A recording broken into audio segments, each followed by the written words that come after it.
presisi. Batuk. Batuk merupakan penyakit yang umum kita jumpai dalam masyarakat.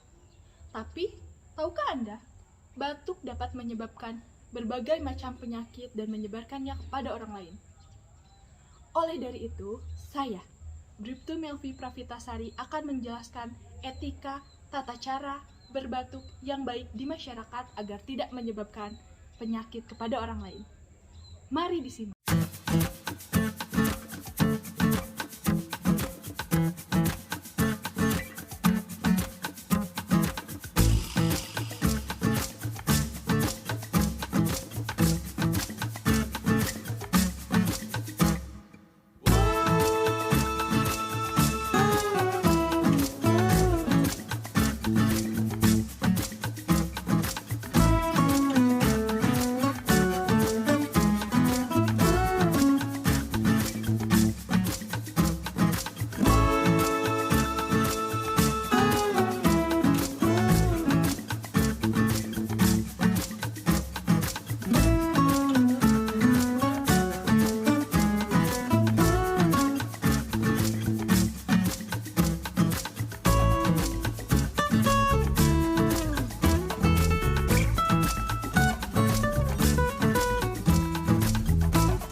Setelah menyaksikan video tadi, kita jadi tahu ya bagaimana cara berbatuk yang baik dan benar di masyarakat.